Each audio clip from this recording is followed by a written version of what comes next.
Hi everyone, and welcome back to Laura Larsen Organizing. Today we're diving into a topic I'm really excited about, and that are the 5 most common misconceptions about Marie Kondo and the KonMari Method. So, if you ever felt intimidated or unsure about her methods, you're not alone. These misconceptions have stopped so many people from experiencing the magic of tidying and an intentional life. But today we're going to bust those myths and set the record straight. Let's dive in. Let's start with one of the biggest myths. You have to get rid of almost everything. People hear about Marie Kondo's philosophy of keeping only what sparks joy, and they think it's about extreme minimalism, like living with just 2 outfits and 1 mattress on the floor. And also you think of Marie Kondo and see a clean white surface in front of you, or a table with only a bonsai and something on it, and you think about absolute minimalism and that you don't want to live like that, and so you abandon the whole method. But here's the truth. The KonMari Method isn't about owning as little as possible. It's about owning the right things for you. If a huge collection of books or sentimental items spark joy for you, that's wonderful, keep them. And you see the pictures of clean surfaces in a bonsai because that's what makes her happy. That's what her definition of joy is. So don't mix that up with the method. I actually once had a client with a huge Santa Claus collection, and she really loved the Santa Claus collection, so the method was not about getting rid of them because they're just too many.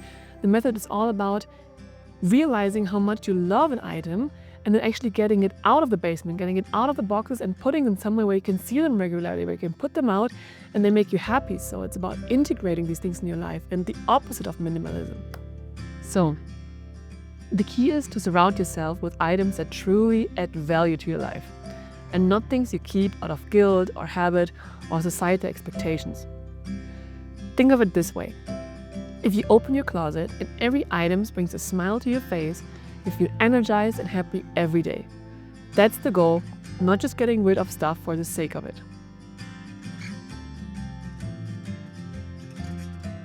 The second misconception. It's only about folding clothes.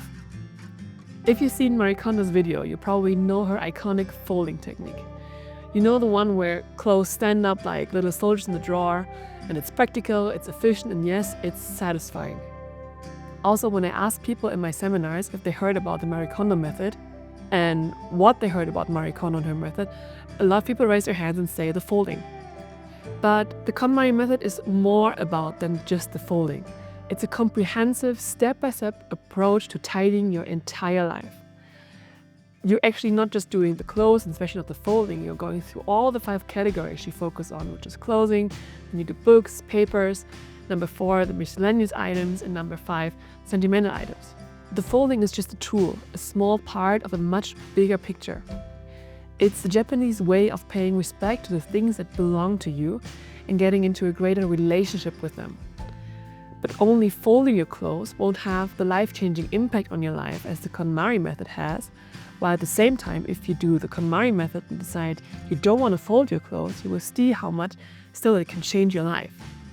So the method is really about teaching you to reflect on your belongings and make thoughtful decisions and create a home that truly supports your happiness. Misconception number 3 is a big one. You have to follow the rules strictly or you're doing it wrong. Some people feel overwhelmed by the idea of sticking to Marie Kondo's exact process, starting with clothing, moving to books, and so on. But here's the thing. The method is a guideline. It's not a set of rigid rules. Marie Kondo herself encourages people to adapt the process to their own needs. For example, if you feel more motivated by tackling sentimental items first or your kitchen first, go for it. The categories are there to help create such a structure, but the real goal is to spark joy and make progress on your terms, whatever they are. And the beauty of the method is that it's flexible and personal. It's not about perfection, it's about progress.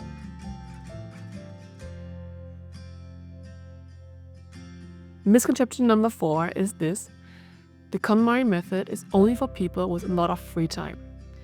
And I get it. The idea of organizing your entire home can feel absolutely overwhelming, especially if you have a full-time job, you have kids, or just a busy schedule. And then also she talks about doing the whole organizing in one big action, one big tidying festival. Like, how should you get this done with everything else going on? So you try to schedule it into a future point when you think you have more time, but we all know that this point is never coming. So how do we end up? You just don't do it. But here's a secret. The KonMari method doesn't have to be done all at once. You can break it down into small, manageable steps. You can spend 15 minutes a day on one drawer or a shelf, little by little.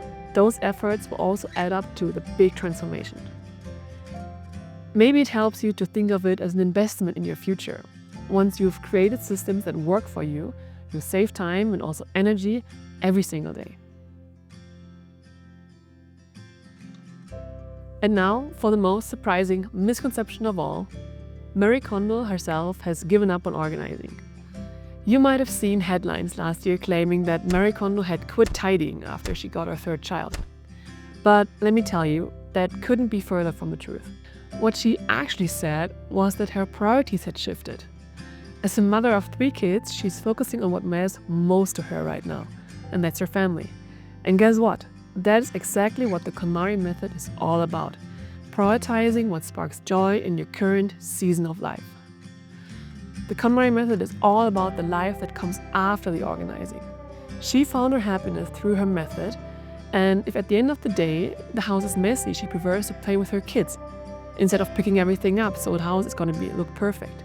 And that's what it's all about, to live the life you dreamed of. So Marie hasn't abandoned her philosophy, she's living it. And her example actually reminds us that organizing isn't about perfection. It's about aligning your space and your time with what truly matters to you. So there you have it, the top 5 misconceptions about Marie Kondo and the KonMari method busted. My hope is that this video inspires you to see tidying as an empowering and joyful process, not something to fear or feel overwhelmed by. If you enjoyed this video, don't forget to give it a thumbs up or subscribe to the channel and leave a comment below. Let me know which one of these misconceptions surprised you the most, or if you've tried the KonMari method yourself and what was your experience with it. Thank you for watching, and remember, tidying your space is just the first step to transforming your life. I'm happy to see you next time.